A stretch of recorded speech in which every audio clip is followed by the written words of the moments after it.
1 জানুয়ারি 2015 এই দিনকে সকলেই জানি অনেকেই ঘুরতে টুরতে বেরিয়েছিলে, খুব মজা করেছো, কিন্তু আমার যেহেতু বেরোনোর ছিল না তাই আমি আমার সব থেকে পছন্দের কাজটা ঘর গোছানো নিয়েছিলাম। তো এই যে আর্টিফিশিয়াল লিভসগুলো, এগুলো অরেঞ্জ কালারগুলো আমার ভীষণ পছন্দ, এগুলো দিয়ে আমি আমার ড্রেসিং টেবিলটাকে সাজিয়ে নিলাম। তারপরে আরও কিছু ডেকোরেটিংয়ের কাজকর্ম করেছিলাম। তারপরে চলে এসেছিলাম রান্নার কাছে। 1 জানুয়ারি বলে কথা, একটু চিকেন বা মাটন না হলে হয়?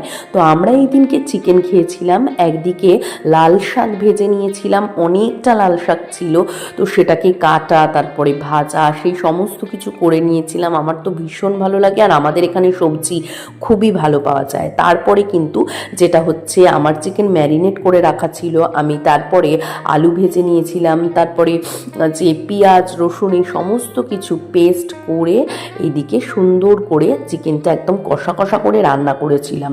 ভাবিনি যে এতটা গ্রেভি দিয়ে রান্না করব, কিন্তু হয়ে গেল। যাই হোক, তারপরে কিন্তু ভাত, শাক ভাজা আর চিকেন, তার সাথে ছিল চাটনি। আর যাই হোক, এইভাবে শুভ্রকেও খেতে দিয়ে দিয়েছিলাম। আর এই দিকে আমি যে নতুনভাবে আরেকটা জায়গা সাজিয়েছিলাম, সেটা তো দেখতেই পেলে, এখানটাতেও আমি কতগুলো আর্টিফিশিয়াল লিভস দিয়েছি। এটা আমার নিজের ঘর। তো তারপরে কিন্তু সন্ধ্যাবেলায় বানিয়ে নিয়েছিলাম গুড়ের পায়েস।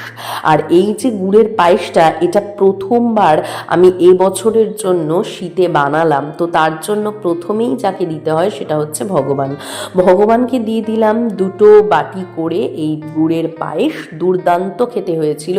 আর এইগুলো কিন্তু আমি পরে মুড়ি দিয়েও খেয়েছিলাম। মুড়ি দিয়ে পায়েস খেতে দারুণ লাগে। যাই হোক, এই যে পাত্রটা দেখতে পাচ্ছ, যেটার মধ্যে করে এই যে প্রদীপটা দিয়েছি, এটা কিন্তু প্রদীপ জ্বালানোরই। আর এটা শুভ্রদের অফিস থেকে দেওয়া হয়েছিল বোধহয় দিওয়ালিতে। যাই হোক, জিনিসটা কাজে লেগে গেল। এরপর এটাকে কালার করলে তোমরা বুঝবে এটা কতটা সুন্দর। যাই হোক, এইভাবে আমার 1 জানুয়ারিটা বেশ সুন্দর কাটলো। আর আমি একটা মিষ্টি বানাবো বলে ঠিকই করেছিলাম, সেই হিসেবে আমি তো যেটা গুড়ের পায়েস সেটা বানিয়ে নিলাম। আর অসাধারণ খাওয়া দাওয়ার মধ্যে দিয়ে বেশ ভালোই কাটলো দিনটা।